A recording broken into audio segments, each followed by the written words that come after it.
Yun, nagbabalik na naman ho tayo. Kung saan ho kayo naroroon ay magandang umaga, magandang tanghali at magandang gabi. Ay 71 days na lang po at Pasko na. Ay ramdam na ho natin ang Kapaskuhan. Ano ha? Bali, yun nga, 71 days na lang. Ay ngayon po ay araw ng Linggo. Ay anong oras dito sa Edmonton, Alberta? 9:50 ng umaga. Ay kami ho'y magsisimba. Hindi ho ako nakapag-vlog ng Friday at ng Saturday at si Utoy ho at saka ho ang mahal na Reyna ay nagkameron ho kami ng quality time. At birthday ho niya. Yun. Nadulas ho ang mahal na Reyna. Ayoko po kasing i-vlog ang aking birthday at nagkaroon po talaga tayo ng quality time kay Utoy at saka kay mahal na Reyna. Nag-birthday po ako noong October 13, last Friday. Yan. So, nag-video okay kami dito sa bahay, kami tatlo. Yan. So, ito, kakain kami ng umagahan, tapos isisimba na kami. Yan, tapos magagala-gala ho ng kaunti. Tapos nagluto ho ako ng kaunti doon sa kwan. Nagluto ako ng lechon belly. Tapos nagluto ako ng kare-kare, nagluto ako ng palabok, nagluto ako ng chow mein. Ayan, sabahan niyo ho kaming kumain. Ito, may mga tira-tira pa nga ako na niluto Saglit lang, ipapakita ko ho sa inyo. Ayan. Mag-hi muna kayo. Malaray na, tutoy. Yan. Yan, may mga tira-tira kaming pagkain. Nagluto nga ako ng chow mein, tsaka nagluto ako nung palabok. Tapos, yun nga, masarap yung pagkakadali ko doon sa roasted lechon belly. Tsaka doon sa kaldereta. Yan. Ito, naligo na kami ng mahal na Reyna. Tsaka ako, si Utoy na lang ang maliligo. Tapos, diretso na kami ng simbahan. Yan. At syempre, tayo magpapasalamat kay Lord. Malaki man o maliit ang biyaya, ay lagi tayo na magpapasalamat. Ano ha? Ay siya, nadagdagan na naman ho ang ating edad.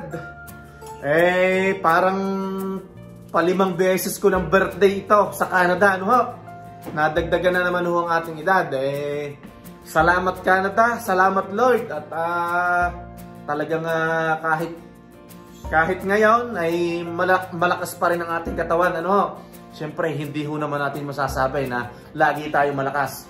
Ang post ko nga ho sa Facebook ko ay ang aking kahilingan ay bigyan lang lagi ako ng good health at laging kasama ang aking pamilya. Yan. Yun lang yung aking kahilingan. Yan. Ay siya, magkita-kita ho tayo mamaya at kami muna kakain ng almusal. Ano ho? Ay magandang umaga ho uli at magandang tanghali at magandang gabi. Ay samahan niyo ho kami magsimba sa St. Joseph Basilica. Meron ho namang malapit dito sa amin. Ay doon na ho kami nasanay Ay siya, sige ho. Magandang umaga ho uli. Yun, nandito na ho tayo sa sasakyan. Ay talaga hong masasabi ko na thank you Lord at thank you Canada. Talaga hong marami hong itulong sa amin ang Canada. Talagang kahit nung mga 2019, 18 ba? 2020 nung nagka-pandemic, medyo nag-struggle dahil natagalan yung aming PR, ang aming permanent resident. Saglit lang at may tinatawag ako ng mahal na Reyna. Ano yan? Ha? Suklay? Ewan ko, wala dito yung suklay. Wala. Nakaw, ang mahal na Reyna, laging kaya. Pag ang suklay nawawala sa akin, hinahanap. Mga babae talaga kaya. Ano ha? Ay, saan ba tayo napahutol? Ayun nga, napaka-thankful ko ho. At syempre, ayun hong pagtatrabaho ko dito sa Canada, ay natutustusan ho yung mga pangangailangan namin at pangangailangan ng aking mga kapatid at magulang doon sa Pilipinas. Pero hindi naman ho lagi ako nagpapadala sa Pilipinas. Yung pa kaunti-kaunti lang. Ay yun nga, palimang birthday ko na ho dito. Ay talagang maraming salamat ho Lord.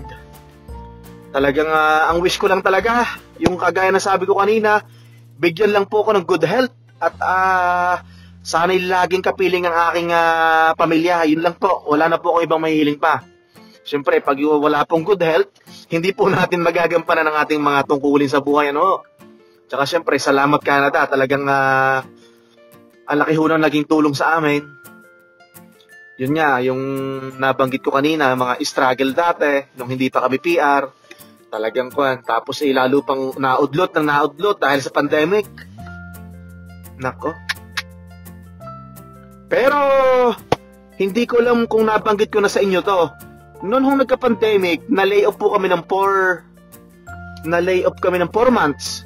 Nasa Labrador pa ho kami. Province ng Newfoundland ng Labrador. Ang kagandahan nun, meron kaming 2,000 monthly. 2,000 Canadian dollar monthly. Mamaya i-double check natin kay Mahal na Reyna. Ang laki ho na naging tulong sa amin, no? Bali, ang naging pera ko noon, nagkaroon ako ng 9,000 na bigay ng government na 4 na buwan lang kami sa bahay na nakatenga. Kasi nga ho, COVID eh. Ganon din ang Mahal na Reyna na binibigyan kami ng 2,000 monthly every 30 days sa aming account ng government, yung daw serve CERP. Basta naging pera ko noon nasa 9,000. Paki-comment na lang po kung ganun din ang hindi ko lang dito sa Alberta eh. Nagkaroon ng Mahal na Reyna ng 9,000, sa akin 9,000 din yan. Kaso ang tanong, nasa na yung 18,000 na yun? Ay, nako. Kabilis ng panahon, talaga nadagdagan na naman ho ang ating edad. Medyo malamig na ho dito sa Edmonton. Ay, bago ko pala makakalimutan, dumating kami dito August 11. Ngayon, nung nag-apply kami ng health card, ang sabi sa amin, valid pa for 3 months. Ay ngayon, ay hintay kami ng hintay sa health card. Ay iyon pala, bago kami bigyan ng... Pero nakapag-application na po kami. Doon po sa regarding sa health card. Ay ngayon, ay hintay kami ng hintay. Nag-expect kami na darating na yung Alberta health card namin na mga 1 month. Aba, hindi pa ho nadating. Noong last Thursday, pumunta kami doon sa registration. Tinanong namin yung health card namin, ba't di pa nadating? Dapat daw pala maubos muna namin yung 3 months na health card na ginagamit namin sa Labrador. Gayon ho, pag humalapit na ma-expired, saka ho darating yung aming bagong health card dito sa Alberta. Eh dahil ho pala, pag ikaw pala galing sa ibang probinsya, ano po, pagdating po dito, ay counted pa po yung health card natin ng 3 buwan, ano ho? Ay siya saglit lang ho at pupuntahan ko muna ang Mahal na Reyna at katagal hindi yata makakita ang suklay. Ito, papunta na ho tayo sa St. Joseph Basilica.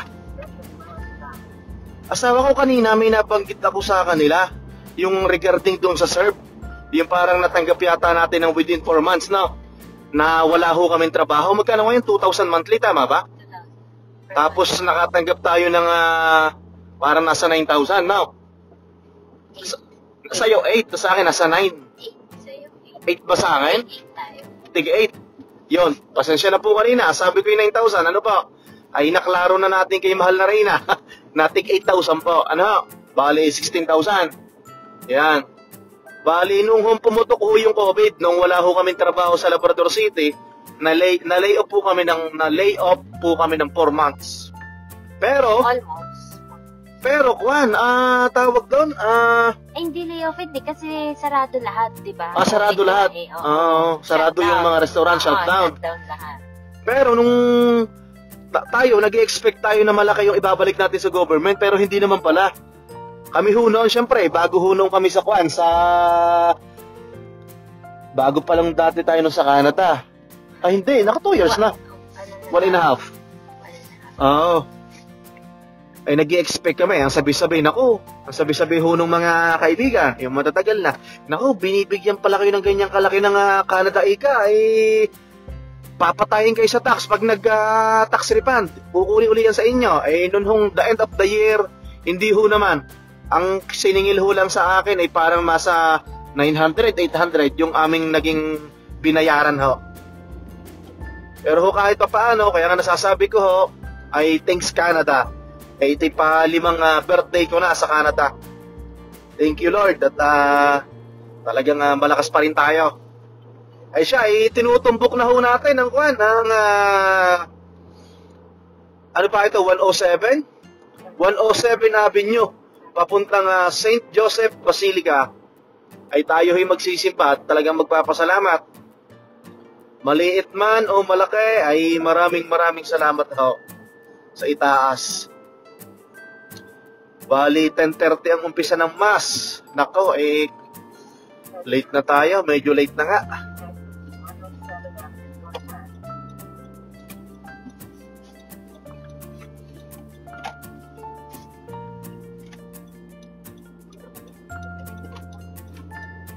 Medyo malamig na ho.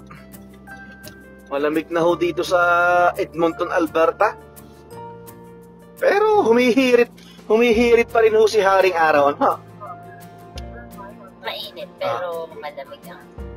Ay siya, ipapatayin ko muna ho at may natawag lang saglit. Ito, malapit na ho tayo sa simbahan. Ito hong St. Joseph Basilica ay nasa left side. Maghahanap muna ho tayo ng parking. Sani meron pa. Pwede kaya sa kabila? Nako, napakadami yata ng...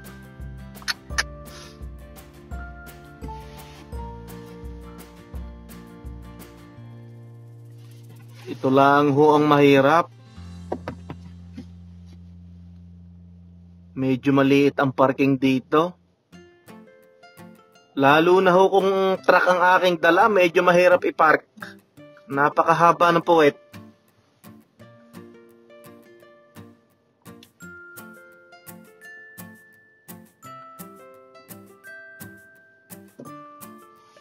Late na tayo ng 3 minutes, pero okay lang yan. Ito ba? Kasya ba? Parang hindi kasya.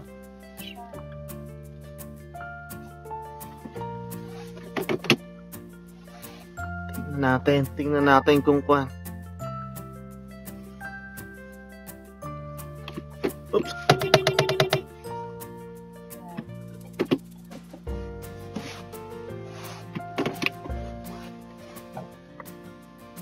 Hindi ako nakakita ni ate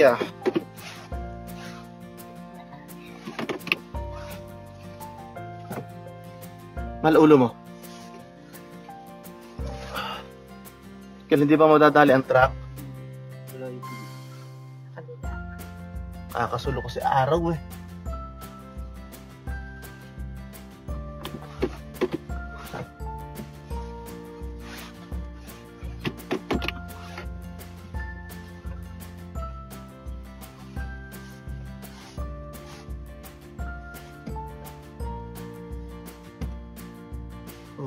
Muntik na tayo doon Muntik na talaga. Wala bang camera yun? Kaya nga. Ay, ipuputuli ko muna ako. Muntik na Pero syempre,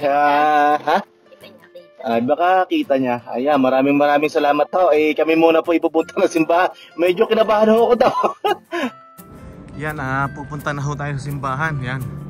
Yan ho yung St. Joseph Basilica. Medyo kinabahan ho tayo doon na talagang muntikan na Baka hindi baka hindi tayo napansin. Pero syempre, hindi naman tayo pwedeng magalit doon at tao lang. Hindi naman ho laging perfect.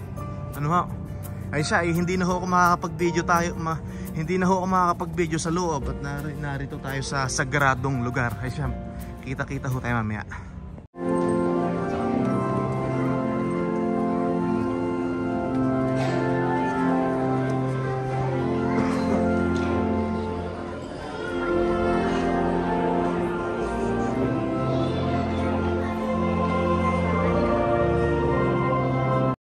Yun, andito na ho tayo sa sasakyan. Nakapagsimba na ho tayo. At least nakapaghugas ho tayo ng ating soul. Ano po? Nakapagpasalamat nga ho sa mga biyaya. Tsaka siyempre, birthday ho natin nung last Friday, nung October 13. Maraming salamat ho talaga sa itaas. Tsaka, peace be with you po sa inyong lahat. Peace be with you. Ayan. Ay siya, hindi ho namin alam kung saan kami pupunta. Wem. Sa Wem. Pero parang gusto kong kumain sa sa Seafood City. Maghalo-halo muna tayo. Pwede rin, ano? Ay siya, samahan niyo ho kami. Pupunta ho kami ng Seafood City bago pumunta ng West Edmonton Mall at maghahalo-halo muna ho tayo. At para makauwi din kami ng maaga at bukas pasok na naman, work na naman, ano ho? Ganun talaga ho ang buhay dito sa Canada. Pero naganda-ganda na uli ang weather. Ay siya, magkita-kita ho tayong lahat. Happy Sunday everyone. At ingat po lahat, ano ho? God bless sa lahat po. Bali, pupunta na ho kami ng Seafood City. Salamat po.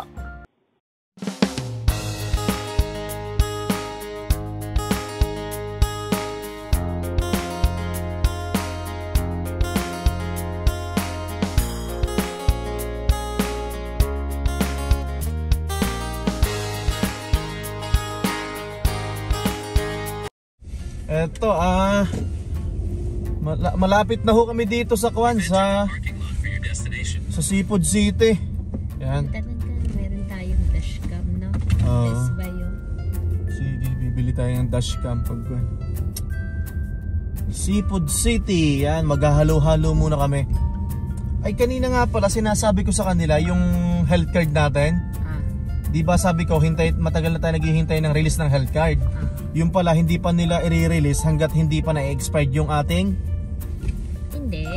Alin? Sinabi, good for 3 months pa yung yung health card natin. Health card natin. So, tinanong ko na yun sa registry. So, after 3 months, by November 1st, meron na tayong Alberta health card. Okay, so pag na-expired na nga, ano? Pag nawala na yon, pag hindi na valid, pag naka 3 months na tayo dito.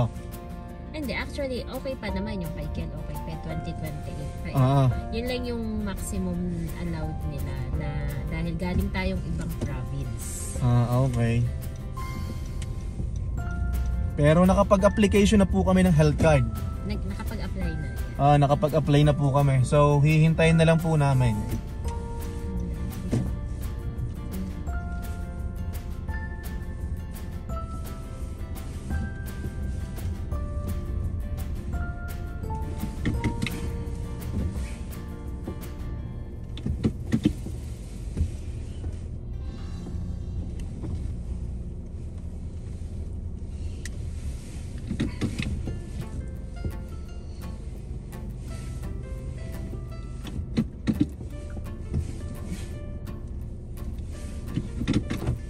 Yan, Seafood City na tayo.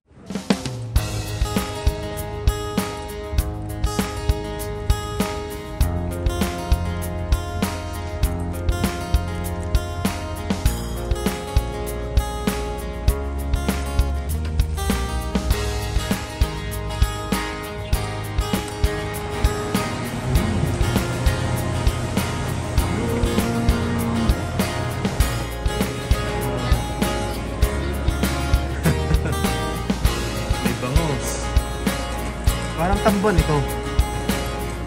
Tambang niya ano.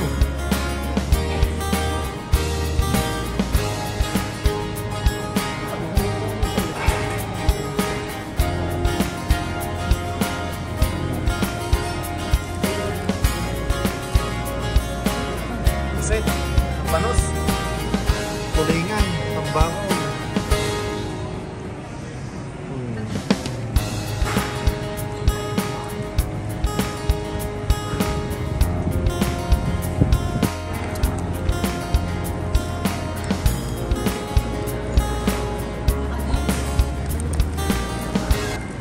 Okay, nagbabalik na naman ho tayo. Bali, andito ho kami sa parking lot ng Seafood City. Papunta na po kami ng West Edmonton Mall at magagala-gala ng kaunti. Nakakain na kami ng halo-halo dito sa Seafood City. Ay siya, hindi ho matatapos ang araw na ito na hindi ho ako nagpapaalam sa inyo, no? Happy Sunday everyone ho. Ingat po lahat. Kung saan ho kayo naroroon ay magandang umaga, magandang tanghalit, magandang gabi. Hanggang sa muli po, God bless everyone.